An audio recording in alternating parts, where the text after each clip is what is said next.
There's a quiet kind of panic that never makes a sound. It hums beneath your daily life. In the pause before a message is read, in the silence after someone's tone changes, in the endless loop of "what if" echoing in your mind. You've tried to manage it by staying ahead, planning everything, trying not to feel too much, but anxiety doesn't respond to control. It feeds on it. The more you try to wrestle life into certainty, the more fragile everything feels. You're not broken. You're just tired of trying to control what was never yours to hold.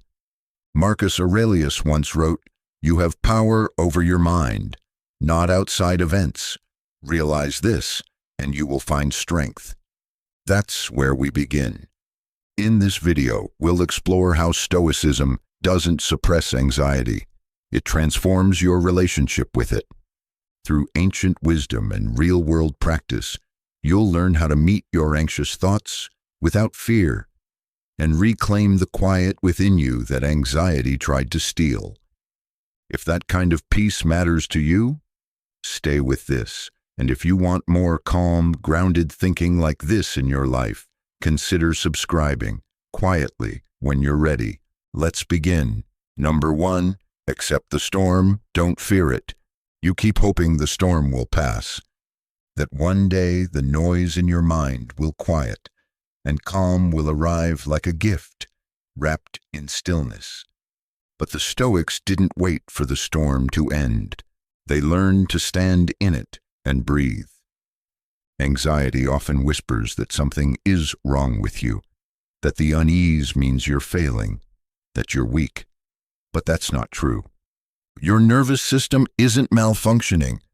It's reacting to uncertainty, to loss, to the pressure of being okay all the time. Seneca once said, "We suffer more often in imagination than in reality."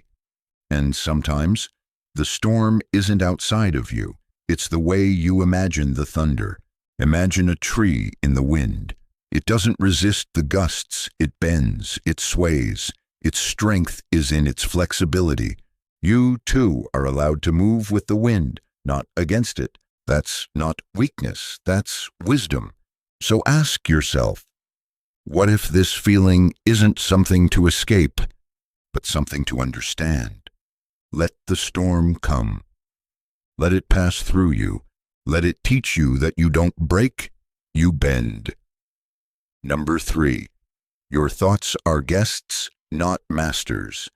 You've been living as if every thought is a command, as if every anxious whisper must mean something urgent, something real, something dangerous.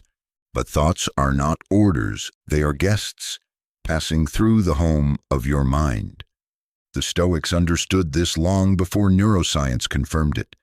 They knew that just because a thought appears doesn't mean it belongs. Epictetus taught, "It's not things that disturb us, but our opinions about things."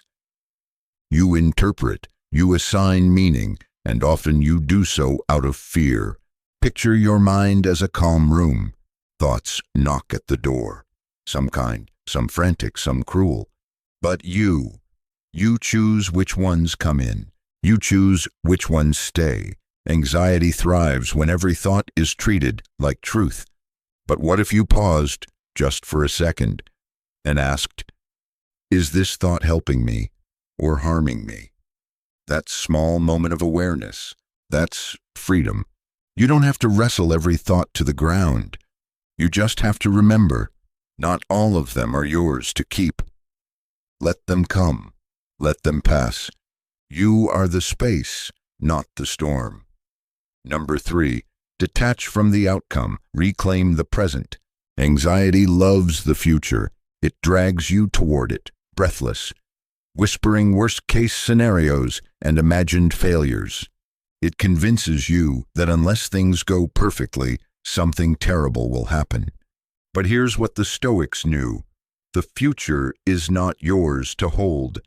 Zeno, the founder of Stoicism, taught that happiness is a good flow of life, not a perfect result. And the flow only exists here, now. You've been tying your peace to outcomes. to whether the deal closes, whether they text back, whether you did everything right.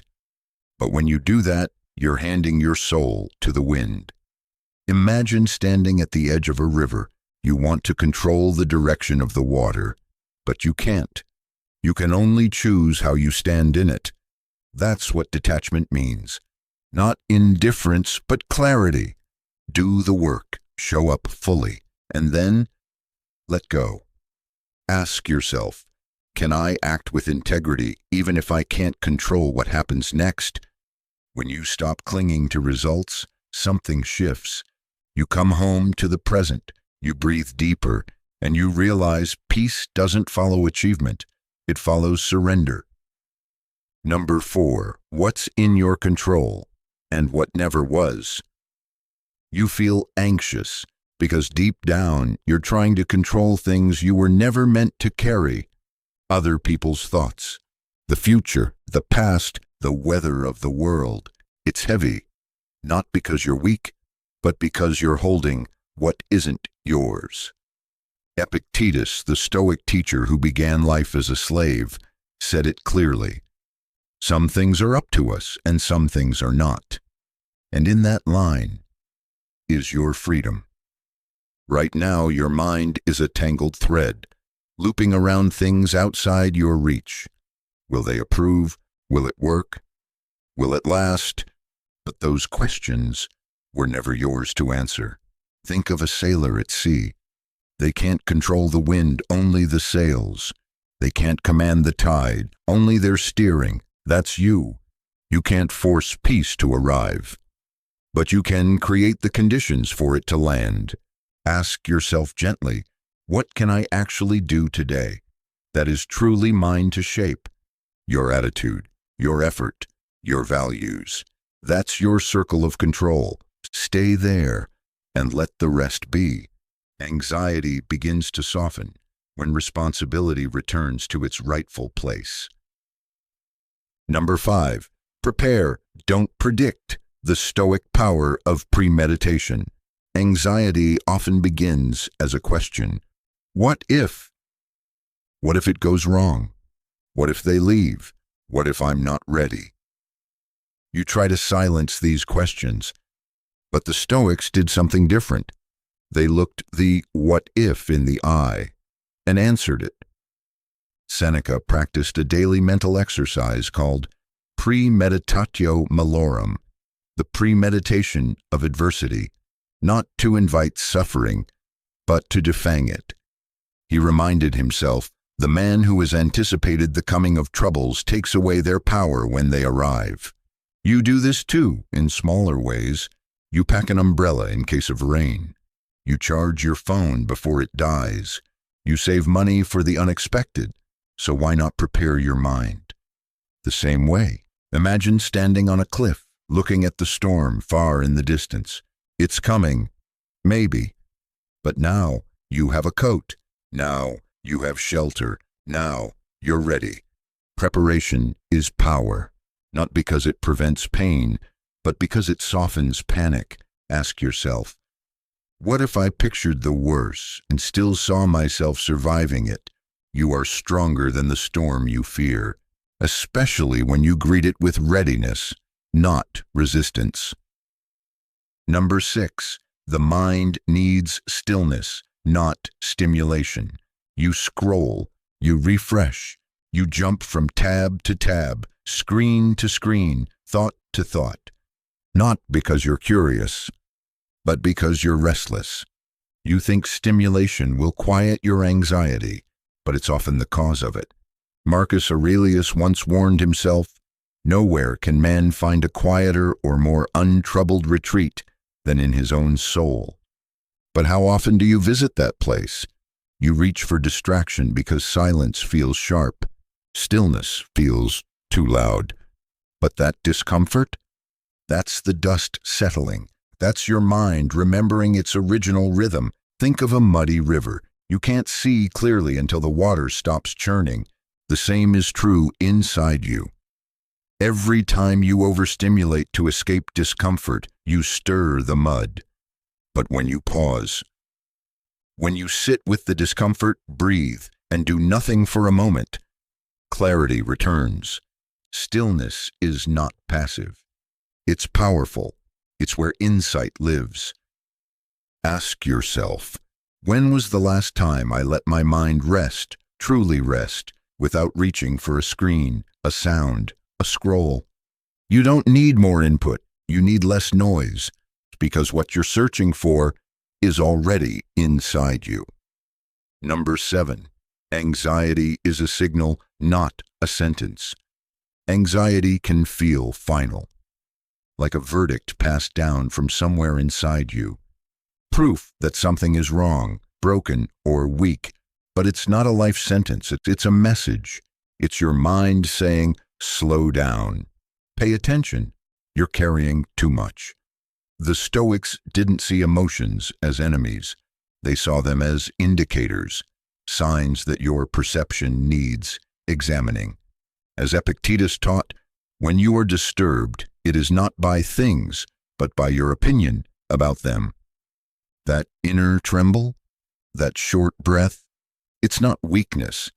It's your body's ancient way of signaling something feels uncertain. Now imagine anxiety like a fire alarm. It might be reacting to real smoke or just a burning piece of toast. You don't panic.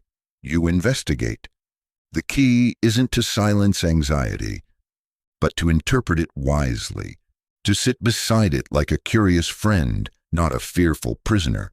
Ask yourself, what is this anxiety trying to protect me from, and do I still need its protection? When you see it not as a threat, but as a signal, you begin to soften. You begin to respond, not react. And that changes everything. Number 8, choose your response. That's where freedom lives. There's a moment, brief, almost invisible, between what happens and how you respond. And in that space is your freedom. You can't always stop anxiety from arriving, but you can choose what you do when it knocks. Viktor Frankl, though not a Stoic by name, echoed their truth when he said, between stimulus and response there is a space. In that space is our power to choose our response. The Stoics lived by this. They believed you could always reclaim your agency, even in suffering, even in chaos. Think of a fire. You can pour fuel on it, or you can let it burn itself out. You get to choose. When anxiety rushes in, your heart racing, your thoughts spiraling, you don't have to believe every story it tells.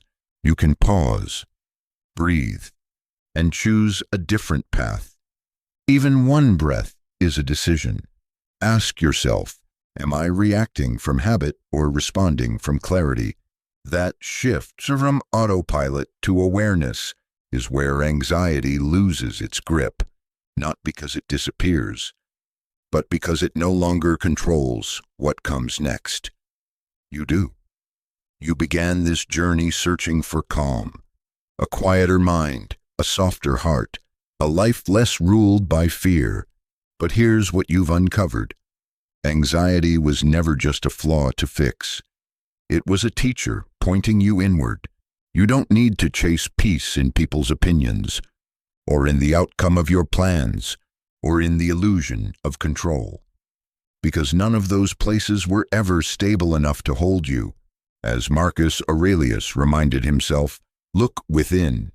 Within is the fountain of good, and it will ever bubble up if thou wilt ever dig. You don't have to keep searching outside.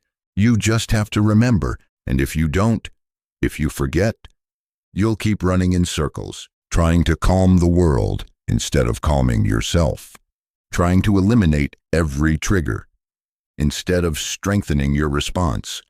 But if you return to this wisdom, if you practice it gently, daily, imperfectly, you'll feel it, the steadiness, not all at once, but moment by moment, breath by breath.